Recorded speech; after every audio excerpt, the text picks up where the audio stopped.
Welcome to నేటి భారత్. కోరిక తీరాలంటే కోక కట్టాల్సిందే. భారతదేశంలో హోలీ పండుగ వచ్చిందంటే మనకు రంగులు గుర్తుకు వస్తాయి. మనం ఈ పండుగను పిల్లల నుండి పెద్దల వరకు రంగులు పూసుకుని చాలా ఆనందాల మధ్య జరుపుకుంటాం. అయితే కర్నూలు జిల్లా ఆదోని మండలం సంతెకుళ్ళూరు గ్రామంలో మాత్రం ఈ హోలీ పండుగను విచిత్ర వేషధారణలతో, ఆడవారు మగవారి దుస్తులతో, మగవారు ఆడవారి వేషధారణలతో అలంకరించుకుని ఈ పండుగను జరుపుకుంటారు. వివరాల్లోకి వెళితే కర్నూలు జిల్లా ఆదోని మండలం సంతెకుళ్ళేరు గ్రామంలో హోలీ పండుగ వచ్చిందంటే ఆ గ్రామంలో మగవాళ్లు చీర కట్టుకుని ముస్తాబవుతారు. ఇది తాత ముత్తాతల నుంచి వస్తున్న ఆచారం. అనుకున్న కోరికలు తీరితే మగవారు ఆడవాళ్ల మాదిరి ముస్తాబై పిండి వంటలు తీసుకుని కుటుంబ సభ్యులతో కలిసి రతి మన్మధులకు ప్రత్యేక పూజలు చేస్తారు.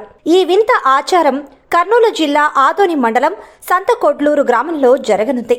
మగవారు మగవాళ్ల చీరలు ఆభరణాలు ధరించి హోలీ పండుగ సందర్భంగా వేద పండితులు ఆలయంకు మగవారు తమ కోరికలు తీర్చుకోవడానికి స్త్రీ వేషధారణలో ఆలయానికి వచ్చి తమ మొక్కుబడులు చెల్లిస్తారు. ఈ ఆచారంలో నిరక్షరాస్యులు పాటించారు అనుకుంటే పొరపాటే. విద్యావంతులు సైతం తమ కోరికలు నెరవేర్చుకొనుటకు స్త్రీ వేషధారణతో వచ్చి రతి మన్మధులకు మొక్కుబడులు చెల్లించుకున్నారు.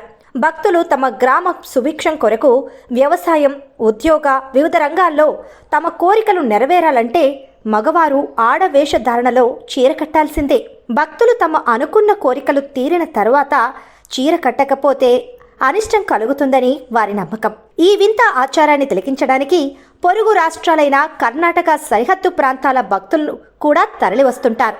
పోలీసులు గట్టి బందోబస్తు ఏర్పాటు చేశారు.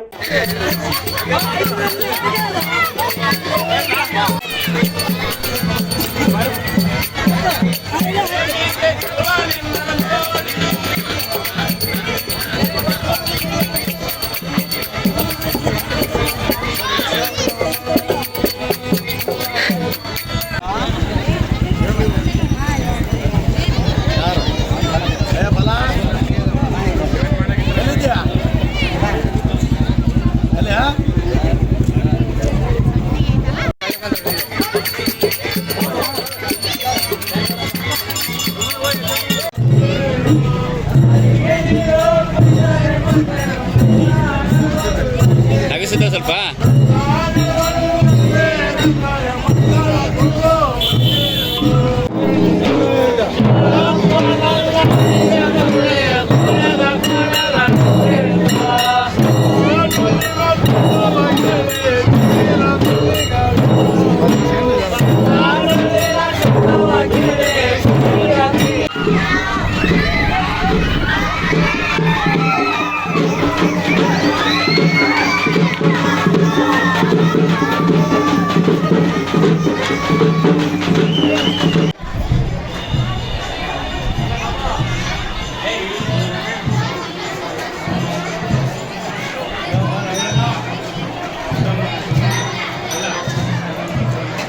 మీ అభిప్రాయాన్ని కామెంట్ రూపంలో తెలియజేయండి. లేటెస్ట్ న్యూస్ కోసం నేటి భారత్ ఛానల్ను లైక్ చేసి, షేర్ చేసి, సబ్స్క్రైబ్ చేయండి.